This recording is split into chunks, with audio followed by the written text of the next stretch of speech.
It's the Slam Dunk. I have had a shocker. Here goes. 2 nights ago, I chose to drive back from Rotorua to Auckland, leaving about 10 p.m. at night. I took my son down there to catch up with some friends. He was going whitewater rafting, so I left him down there. It took me more than 6 hours to get back. It was a bloody debacle. It was dangerous. It was downright taking the piss. NZTA effectively closed so many roads, it was almost impossible to get home. Dense fog, yep. House moving companies, yep, that was all there. That didn't help. But this was the worst experience on New Zealand roads since I began driving in 1989.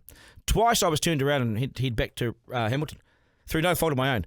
Once on the Waikato Expressway at Hampton Downs. That's how road closures worked. Then I got further north. Somehow the entire southern motorway appeared closed. I weaved my way around Jewry, Karaka, King Seat. Every possible traffic management truck and code in New Zealand was blocking on and off ramps, all the way up the southern motorway.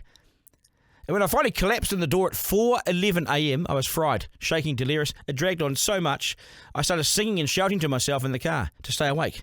Because if I'd fallen asleep, I would have died. The fog didn't help. No way. But combine all that, and this experience may be akin to what awaits in hell, should any of us be so unlucky to get shown that door. Now, I know these traffic management guys and trucks have a job to do, and the cones are just absolutely ridiculous. But can we apply some normal common sense to all this? Because it's heavy-handed. It gets in the way of life. And seriously, it's just damn over the top. Closing the main drag between Auckland and the rest of the country between 10 p.m. and 5 a.m. creates problems because when you shoved us onto the goat track beside the motorway, you didn't tell us that the house moving companies were moving up there as well. And so we were in the gutter. Who's in charge? Is the left hand talking to the right hand? If you are angry and annoyed at these trucks and the cones and everything, get hold of me.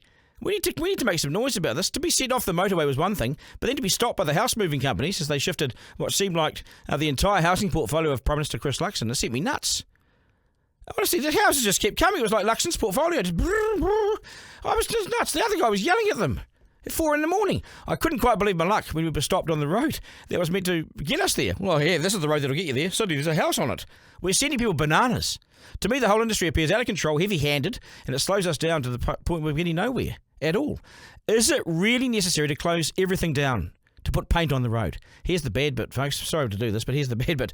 Work starts soon on the potholes, and they intend to close on and off ramps around the country for 2 hours per pothole. That's how long it takes to fix a pothole. It's not a joke. It's 2 hours to fix a pothole. So they're going to close on and off ramps 2 hours. 2 hours. And there's $4 billion put aside to fix and fill these potholes, so we might be stuck around red cones and these trucks for months to come. Read the website, beware what's going on after hours. You might just not make it home. If I was older and more bewildered, the experience would have been much, much more unkind. Lucky I'm such a young guy. Got there all right, eh?